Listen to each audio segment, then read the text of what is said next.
Hello, welcome back to the Minecraft Machina podcast. Today I'm joined with my friend Luke.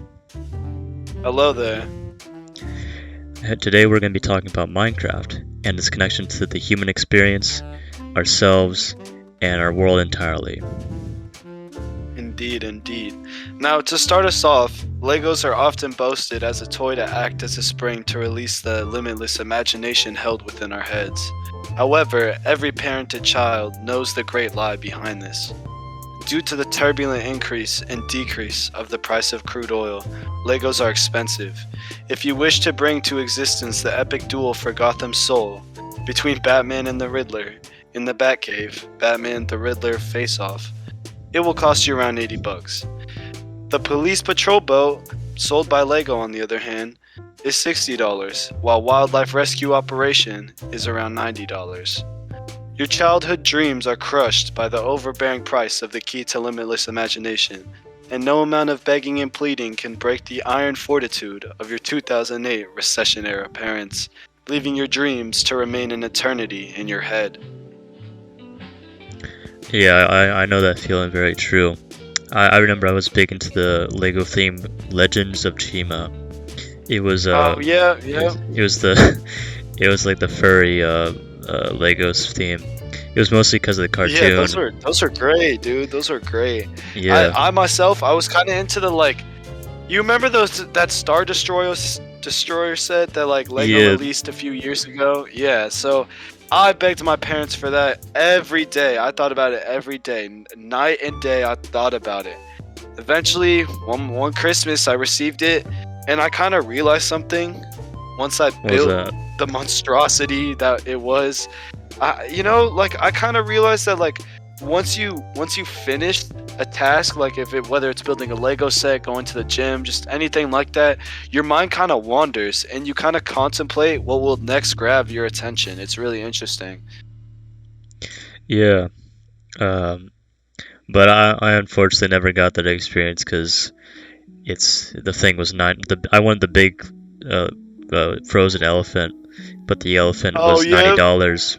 And I was like, why is the plastic elephant $90? I could buy a plastic elephant that's twice as big and has twice as much material for less, so, well. Exactly, but it doesn't, It doesn't make sense, but fortunately, life is not so cruel as to leave humanity's capacity for wonder void.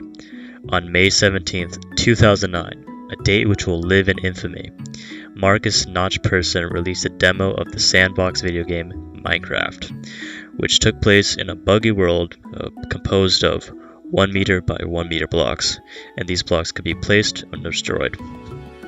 The first players of this very basic demo created houses and even pixel art of the video game character Mario, and these were entirely made of these aforementioned 1 by 1 blocks, which made up the rest of the game world.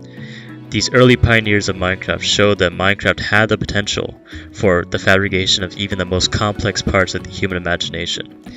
These soothsayers were right, for the simple 1 meter by 1 meter block medium of Minecraft allowed for glamorous and expansive creations.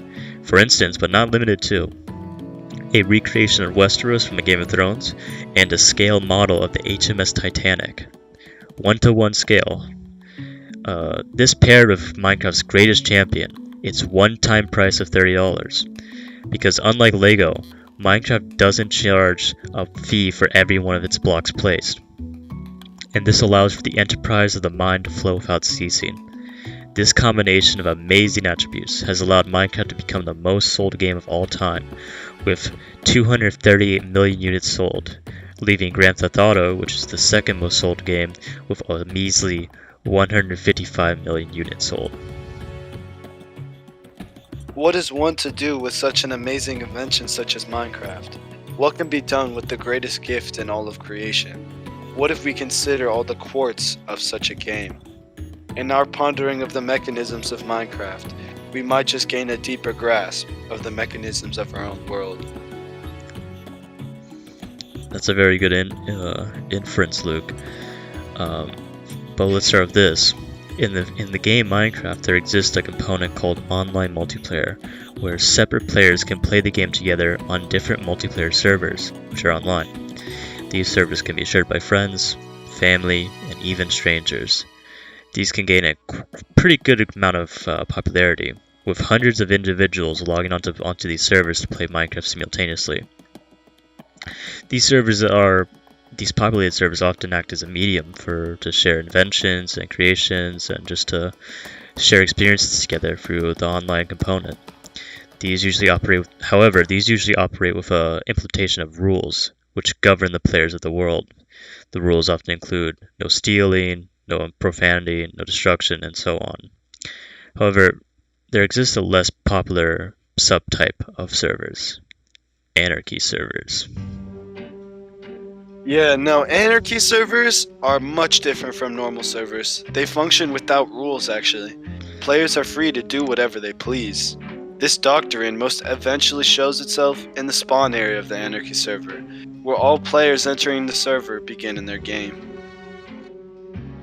In the regulated server, the landscape is very clean and beautiful.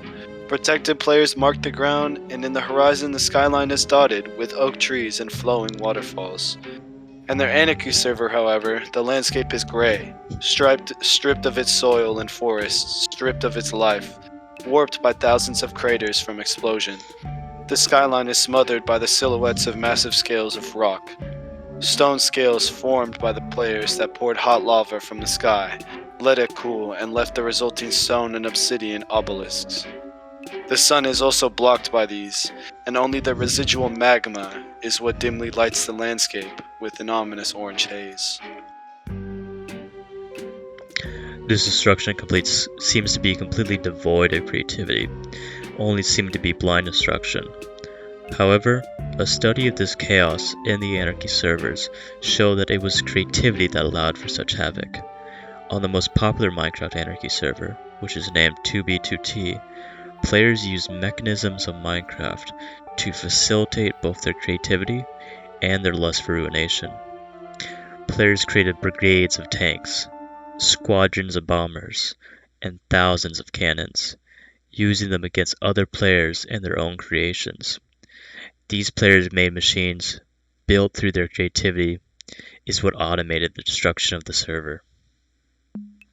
Despite all of this, on 2b2t, on the same anarchy server, with the same players who destroyed so much, literally millions of kilometers away in the game, players have built marvelous palaces and monuments.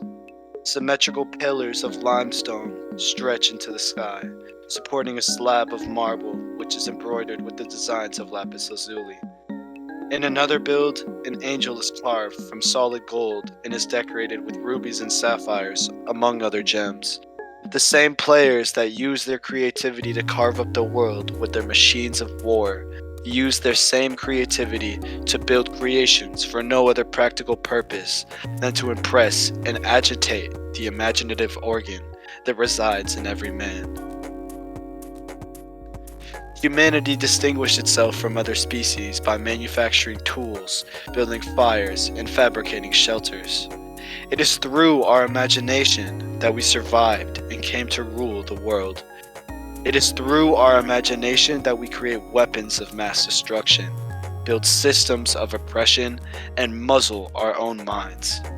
I think Richard Feynman once said it best: "To every man is given the key to the gates of heaven. The same key opens the gates of hell." Our imagination knows no bounds, neither in its scope nor in its intention. We give Minecraft a 4.5 out of 5 stars.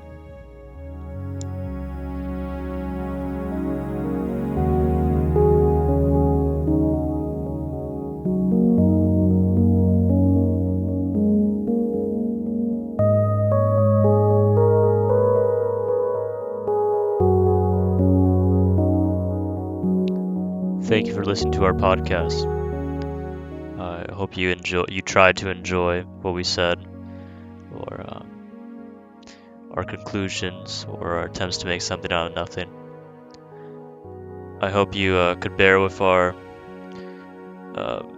wordiness, excessive use of the thesaurus, and our general attempts to sound intelligent. But this is something we're really passionate about. So thank you for listening, everyone. And by everyone, I mean Miss Schauer. I hope you're enjoying what the dishes you're doing, or laundry, or the one of the sides of the wall you're staring at right now. Alright, thank you. Also, on a side note, but you should keep on the down low, Vanessa, myself, Luke, and Danelli have been inspired to start our own podcast. It's being recorded this winter break, so coming spring and the new year, you should be on the lookout for that. But it's just between you and me. Alright, bye bye. Thank you for listening.